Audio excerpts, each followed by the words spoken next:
Welcome back to the show. We're going to introduce you to another incredible artist, and that's James Jensen, who you can see up at the C. Anthony Gallery all weekend long. James, thank you so much for taking the time to chat with us. Great. It's good to be here. Oh, we love having you here because I love picking your creative brain. You have such a unique expression behind each and every one of your pieces. And so let's talk about how your career has transpired from doing these beautiful still lives to this very fun contemporary abstract. It has been a journey. It's been quite a long adventure of going from realist painting over to contemporary realism and then abstract.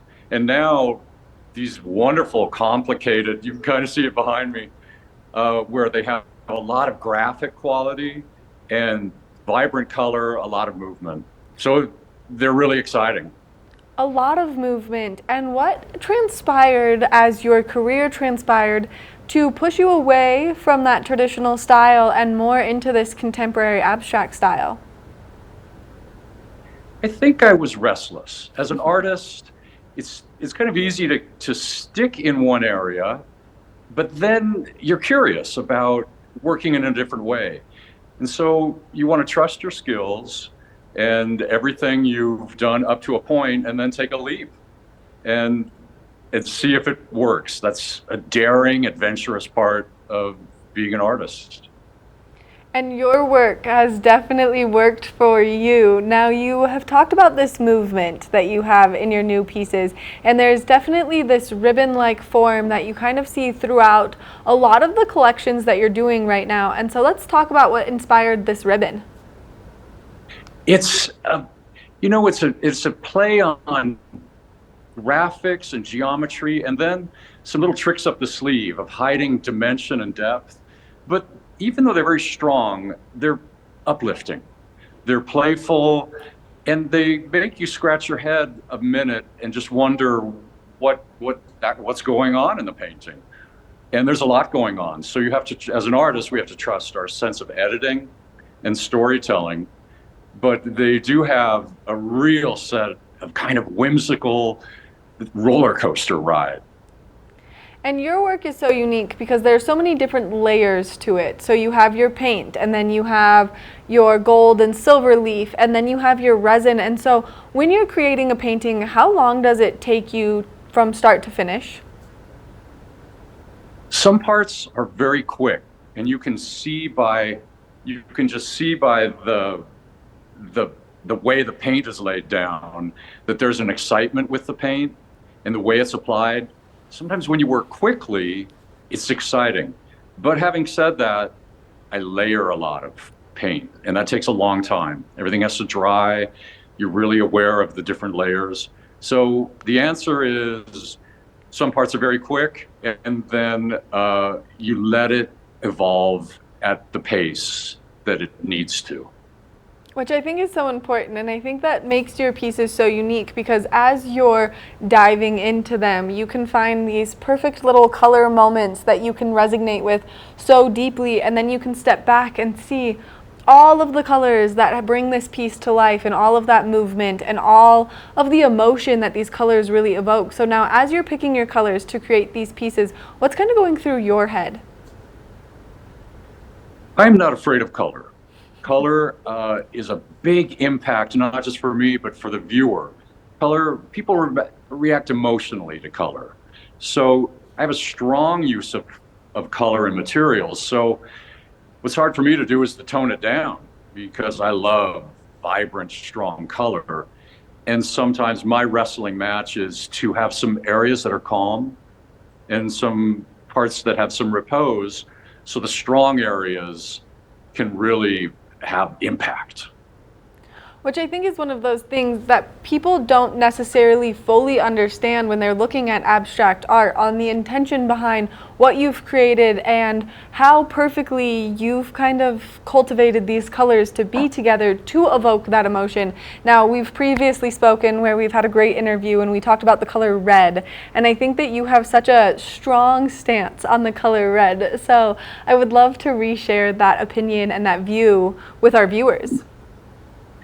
I should be banned from using red, but I love it. It's just there's so much red in the paintings, but red is once again, it grips people. It grips me. It doesn't. It's a daring color. It's uplifting, but it also can be a little angry. But I think it's just saturatingly beautiful. And so you will see a lot of red and orange. Primary colors, I really circle around. They just have so much honest fortitude, and that's kind of my color palette. Which I think is so powerful, because as I look at the piece behind you and I'm just getting little tidbits behind your head, anytime you use the color yellow throughout your pieces, it captivates me, because yellow is one of those colors that I resonate with sunflowers and sunshine and my family. And so to see that yellow immediately, that's always my favorite moment in every one of your pieces. Yellow is the little crowning moment in paintings. I save it for the end as that final icing on the cake. It's just like you said. It's a happy color, and it kind of dominates over everything in my painting. And ends up with a little dash of yellow or gold, and that's just the little cherry on the top. Which is so wonderful to see, because when you look at your paintings, people can resonate not only with the colors, but the movement and all of that different spice almost that they bring, because they do have all of those colors that really, really force you to take a step back. And one of the most incredible parts about your work is people can spend an abundance of time just admiring one piece. I'm glad you point that out.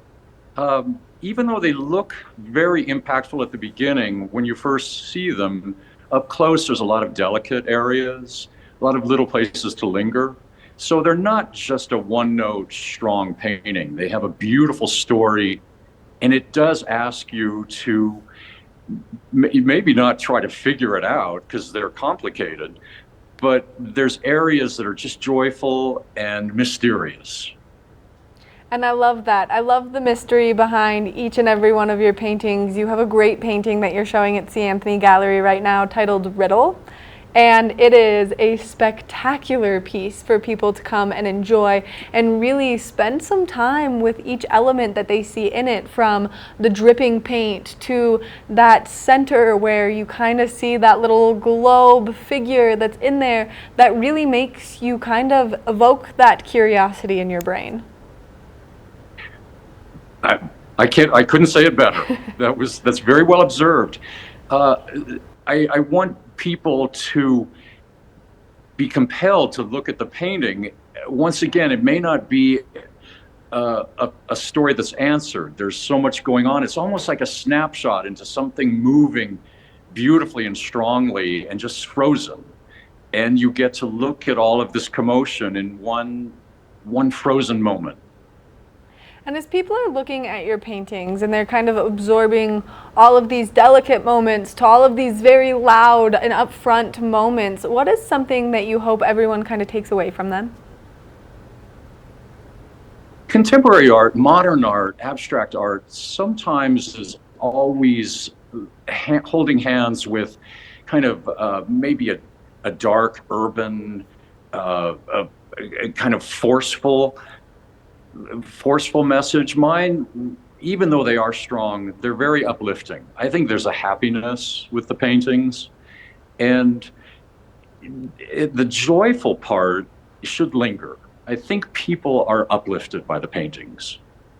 I can say that every time I have the opportunity to see any of your work, it is one of those moments of solace for me, because I can spend an hour with one painting and look at the different colorations. Because of the way you layer them, you do have these moments. And going back to Riddle, there's this brushstroke moment that has these deep purples and these light pinks and this white that really is mixed together in these very unique brushstrokes, and you can captivate yourself there in that moment, whether it resonates a sunset with you or a dress that you love to wear. It all has that delicacy that you were talking about earlier, and I think that's so beautiful because what a unique way to bring that out of people.